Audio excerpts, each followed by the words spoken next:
Donc, nous sommes rendus, en bon français, à la partie 3 du cours 2. Donc, nous sommes encore dans le cours 2. Pourquoi ça vaut la peine de faire plus qu'une vidéo à cet effet?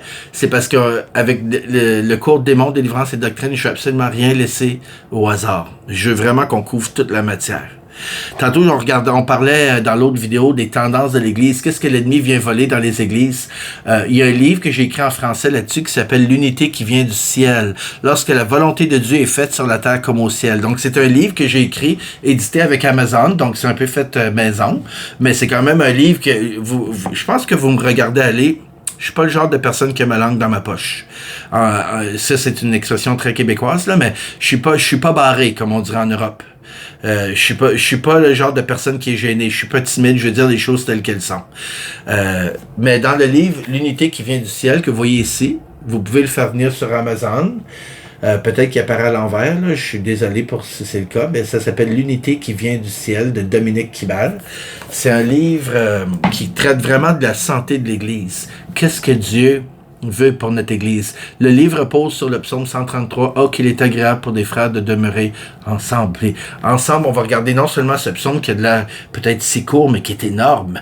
Puis on va regarder toute la dynamique de l'Église, la puissance. On va regarder le blé livré, le travail de l'ivraie. Qu'est-ce que l'ivraie vient faire avec le blé? Donc, si vous voulez vraiment une étude approfondie sur la santé de l'Église, votre propre santé spirituelle aussi, ce livre-là va vous faire du bien. Ce livre-là va être direct. Si vous voulez un livre sans compromis qui est pour booster votre Église, messieurs, pour les pasteurs, écoutez, je pense que moi, je vous donne full permission. S'il y a des idées de messages, vous voulez le citer, citez-en 20 pages si vous voulez, ça m'est égal. Regarde, moi, je veux édifier mes confrères. Tous les pasteurs devraient avoir accès à ces choses-là. Si vous êtes pasteur et vous voulez ce livre-là gratuitement, je vais vous l'envoyer en PDF. Il n'y a absolument aucun problème. Mais si vous voulez vous le commander pour les autres, il est accessible. Et si vous n'avez vraiment pas les moyens, vous voulez sincèrement lire, mais vous n'avez pas les moyens, écrivez-moi dans les commentaires, je vais vous envoyer une copie PDF. Donc, si vous êtes pasteur et vous lisez ce livre-là, vous allez traverser toutes les gammes d'émotions. Vous allez passer à travers la colère parce que vous allez peut-être vous sentir jugé, ou peut-être c'est le contraire, vous allez dire « Enfin, quelqu'un qui a compris ». Écoutez, peu importe le pays où vous êtes, si vous êtes dans la francophonie, ce livre-là n'a pas été écrit en anglais, il a été écrit pour les pasteurs de la francophonie, parce que dans la francophonie, il y a des choses qui sont propres à nous, qu'on trouve pas nécessairement dans d'autres cultures. Connaissant la culture africaine, un petit peu, connaissant la culture québécoise, pas mal, connaissant la culture ontarienne en masse, parce que j'ai grandi là-bas de 8 ans jusqu'à 22 ans, j'ai même un mauvais français à cause de cela. Je peux vous dire que c'est d'un regard éclairé que j'ai écrit ce livre-là pour nous, les francophones. Ceci étant dit. Donc, on va regarder dans ce dernier segment du cours numéro 2, pourquoi est-il dangereux de chasser des démons de non-croyants? La pensée de pouvoir chasser un démon d'un inconverti est soit liée à un manque de compréhension des Écritures ou soit liée à un manque de jugement, car nous exposons l'inconverti à une infestation démoniaque. Matthieu 12, 43 à 45. C'est important de le lire comme il faut. C'est le Seigneur qui parle ici, là. Lorsque l'esprit impur est sorti d'un homme, il va par des lieux arides, cherchant du repos. Il n'en trouve point. Alors il dit, « Je retournerai dans ma maison d'où je suis sorti. » Et quand il arrive, il la trouve vide, balayée et ornée. Il s'en va. Il prend avec lui 7 esprits, écoutez bien, 7 autres esprits, plus méchants que lui. Il va pas en prendre des moindres, il va en prendre des plus méchants que lui. Ils entrent dans la maison, s'y établissent. Et la dernière condition de cet homme est pire que la première. Et il en sera de même pour cette génération méchante. Ici, il s'adresse à une génération, mais il parle aussi d'un homme, d'une personne, d'un individu. Même si l'esprit impur partait et revenait accompagné seulement d'un seul autre esprit impur, la situation de l'individu se serait aggravée.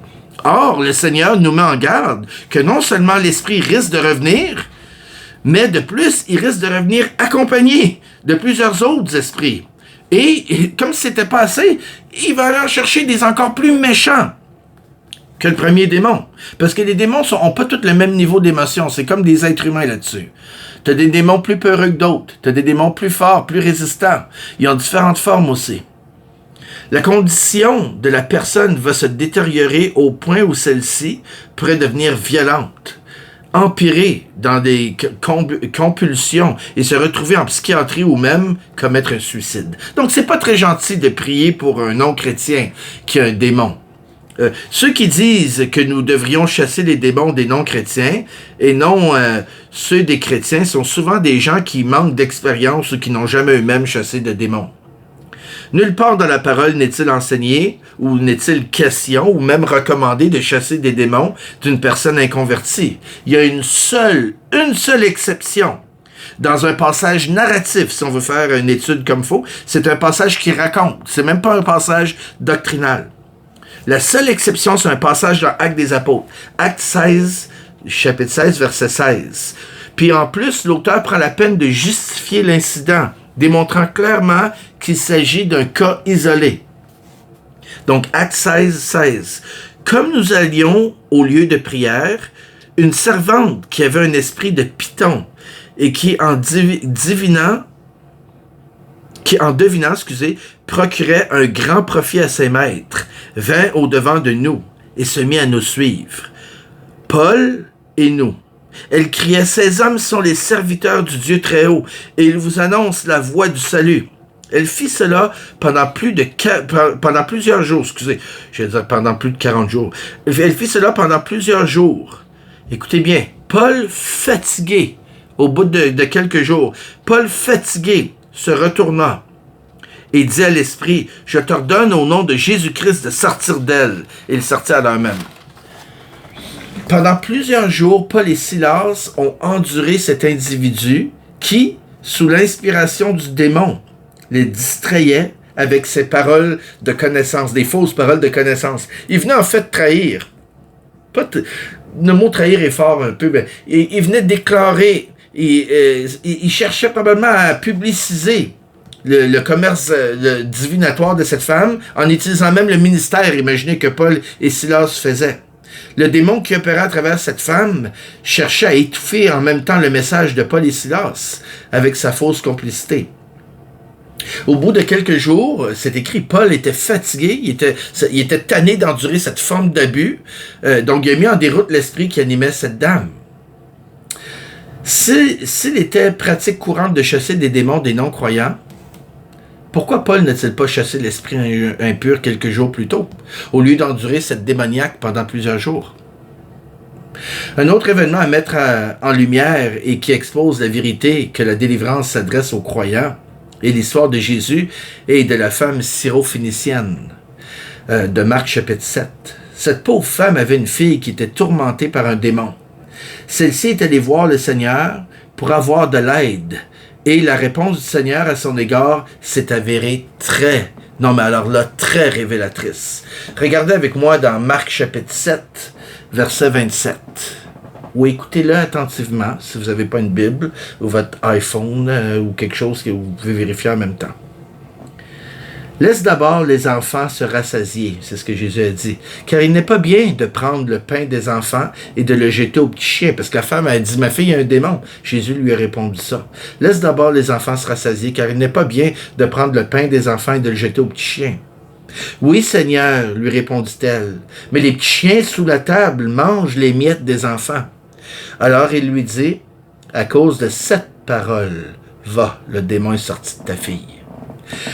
Jésus a bel et bien dit que la délivrance était le pain des enfants. C'est comme ça qu'il le décrit ici. Le pain du peuple de Dieu, c'est-à-dire les Juifs qui étaient croyants. Attention, parce que Jésus parle de Juifs croyants, il parle de Juifs neutres, et il parle même de Juifs qui sont une synagogue de Satan. Parce qu'ils ont comme dessein de tuer puis de faire des espèces de conflits politiques qui va amener à faire mourir du monde. Et on peut dire ça de plusieurs autres peuples. Donc, il ne faut pas confondre ici. Observez bien la réplique de cette femme à Jésus. Elle dit, mais les petits chiens sous la table, soulignons sous la table, mangent les miettes des enfants. Cette femme faisait allusion aux païens qui se tiennent à la même table que les Juifs, les enfants, pour recevoir la même nourriture spirituelle qu'eux, les miettes de pain. Jésus a été touché par ces paroles. Puis écoutez bien sa réponse. Il dit, à cause de cette parole, va, le démon est sorti de ta fille. Parce que cette femme syrophénicienne était une femme de foi. Et elle mangeait la même nourriture que les Juifs. Et le Seigneur a dit, c'est un petit jeu qu'il faisait ici. Il dit, c'est pas bon de prendre la nourriture des petits-enfants. Mais là, elle lui a tellement bien répondu, oui, mais moi, je mange les miettes qui tombent de la table. Il dit, ouais, hein, tu manges la même nourriture que les enfants, ben tu vas être traité comme des enfants. Ta fille est délivrée. À cause de cette parole, le démon est sorti. Donc, en conclusion pour ce cours numéro 2, un ennemi invisible. Donc, j'ai appelé cette conclusion un ennemi invisible. Le peuple d'Israël dans le désert se trouvait dans une situation très précaire. Là, je vous amène dans le temps de l'Exode. Parmi les lois morales et cérémonielles que Dieu a données à Moïse, certaines de ces prescriptions avaient un volet hygiénique qui devait contribuer à la survie du peuple. Par exemple, afin de ne pas être infecté par des microbes, certains pots en terre cuite devaient être jetés après usage. S'il y avait eu du sang dans un pot ou qui avait touché dans un pot en terre cuite, donc il fallait le jeter, le casser, il n'était plus réutilisable. Tandis que d'autres en bois ou en métal pouvaient être simplement lavés à l'eau. De nos jours, nous savons que les pots en terre cuite sont poreux, donc ils peuvent retenir les bactéries. C'est pourquoi quand quelqu'un mourait dans une pièce, puis il y avait eu des pots poreux, on les jetait, on les cassait. Parce que Dieu connaissait la bactériologie. Les Juifs en avaient pas, les Hébreux en avaient pas la moindre idée à cette époque-là. Il aurait fallu une bibliothèque universitaire à Moïse pour deviner toutes les règles d'hygiène qu'il a dit aux Juifs et qui leur a permis dans le désert de survivre comme ça pratiquement miraculeusement. Il y a un autre cours qui va être en ligne gratuitement, bien entendu, qui s'est intitulé Inspiration divine des Écritures. C'est 5 cours qui ont été donnés sur 5 soirs, sur 5 semaines, donc un soir par semaine. Ça s'appelle Inspiration divine des Écritures. Donc on va regarder, là-dedans, dans le cours 1, on regarde Dieu et la science. On regarde des principes scientifiques modernes, mais qui sont écrits là plus de 3-4 000 ans, qui sont déjà dans la Bible. Puis c'est comme des... Il dit, mais qu'est-ce que ça fait là, ces principes-là? Comment c'est qu'ils savaient ça? Puis là, on voit, c'est Dieu qui les avait carrément dictés.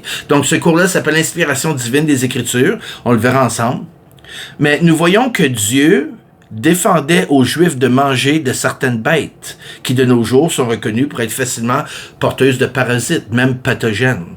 D'autres pratiques d'hygiène, je sais que il y en a qui ça va peut-être piquer leur curiosité, puis je vous encourage à m'écrire, je vous enverrai quelques exemples. D'autres pratiques d'hygiène, telles que de se laver les mains, d'enterrer les matières fécales dans la terre, de mettre le linge au soleil pour tuer les bactéries pendant une journée. C'était écrit, ce sont toutes des méthodes naturelles pour tuer les microbes et limiter la propagation de bactéries. Deutéronome 23, 10 à 14. Le point, là où je vais en venir, là, on n'est pas en train de faire un cours sur la bactériologie, mais vous allez voir le point, là, le joint entre les deux idées. Le point où je veux en venir est que les Juifs étaient complètement ignorants de la présence des microbes et de leur méthode de propagation. Ils avaient un ennemi invisible. Seul Dieu pouvait connaître la réalité de ces micro-organismes. Les ennemis d'Israël n'étaient pas seulement les Cananéens environnants. Israël était entouré aussi de micro-ennemis biologiques, si petits que c'est invisible. Et sur les 6 millions d'Hébreux dans le désert, savez-vous combien seraient morts dans les circonstances où ils étaient? S'ils n'avaient pas eu les règles de Moïse, les règles d'hygiène. Seulement, c'est par la foi et l'obéissance à la parole de Dieu que ce peuple pouvait rester pur physiquement, là, puis pas être malade, et prospérer dans le milieu où il se trouvait. Maintenant, de nos jours, il se trouve autour de nous des êtres spirituels bien vivants et actifs, mais qui sont aussi invisibles. Je les appelle des parasites spirituels, des bactéries spirituelles, des microbes spirituels, des anges déchus, nominément des démons, qui sont invisibles à l'œil nu. Dieu les voit et les connaît également. Et il connaît les lois qui les régissent. Ça va être le prochain cours. Grâce à la parole de Dieu, nous ne sommes pas ignorants de leurs desseins. 2 Corinthiens 2, 11. Par contre, c'est une chose de connaître leurs desseins, mais cela en est une autre de savoir appliquer les méthodes de Dieu pour éviter leurs ruses et leurs infections. Comme le peuple d'Israël, il nous faut marcher avec foi et obéissance en Dieu si nous voulons être protégés de ce qui se passe autour de nous. Il n'est pas question ici de vivre dans la crainte constante ou dans la paranoïa qu'il y a des démons partout. Ça, il y a des extrêmes à éviter. Il y a des gens, dès qu'on parle de démons, ils voient des démons partout. On en a parlé dans l'introduction. Mais plutôt d'agir avec les démons, un peu comme avec les microbes, c'est-à-dire de se garder propre, garder notre cœur pur, on se lave les mains régulièrement, ben on se lave le cœur régulièrement, on lave notre conscience régulièrement. Ce dont il est question, c'est d'avoir une bonne hygiène spirituelle. Il relève du devoir de chaque croyant de garder son corps et son âme dans une condition honorable pour son Dieu. Romains 12, 1 à 2, pour ceux qui veulent lire le passage qui dit « Je vous exhorte par les compassions de Dieu à offrir vos corps comme un sacrifice vivant, saint, agréable à Dieu, ce qui sera de votre part un culte raisonnable, pour ne pas dire une protection spirituelle. Ne vous conformez donc pas au siècle présent, mais soyez transformés par le renouvellement de l'intelligence. » Là, on touche à l'âme ici aussi. Là. Afin que vous discerniez quelle est la volonté de Dieu, ce qui est bon, agréable et parfait. Philippiens 4, 8. Au reste, frères, que tout ce qui est vrai, que tout ce qui est honorable, que tout ce qui est juste, que tout ce qui est pur, que tout ce qui est aimable, que tout ce qui mérite l'approbation, ce qui est vertueux et digne de louange, soit l'objet de vos pensées. Le Seigneur nous donne tout ce qui contribue à la sainteté. 2 Pierre 1, 3. C'est pourquoi lorsqu'on suit sa parole avec diligence, celle-ci nous garde des infections spirituelle. Et si quelqu'un est infecté par un démon, alors qu'il vienne voir des leaders de l'Église expérimenter avec la délivrance, qui vont être capables de l'aider. S'il n'y en a pas dans votre Église, il y a des ministères que vous pouvez trouver en ligne où des gens opèrent un ministère de délivrance. Et si nous tombons, Dieu est toujours juste et fidèle de nous purifier et de nous pardonner toute iniquité, tant et autant que nous marchions avec humilité et repentance. Je termine avec ce passage que j'aime beaucoup de Jude. Jude 1, 24 à 25, le petit frère de Jésus. Or, à celui qui peut vous préserver de toute chute et vous faire paraître devant sa gloire irrépréhensible et dans l'allégresse, à Dieu seul, notre Sauveur, par Jésus-Christ, notre Seigneur, soit gloire, majesté, force et puissance, dès avant tous les temps, et maintenant, et dans tous les siècles. Amen. Jude 1, 24 à 25. Donc, on va se revoir dans le prochain cours sous la série Démons, délivrance et doctrine. Le cours numéro 3 intitulé Les lois spirituelles. Parce qu'il y a des lois sous lesquelles l'ennemi aime, peut et a le droit d'opérer. Et croyez-moi, il connaît les lois. Donc, on va regarder ça ensemble dans le prochain cours.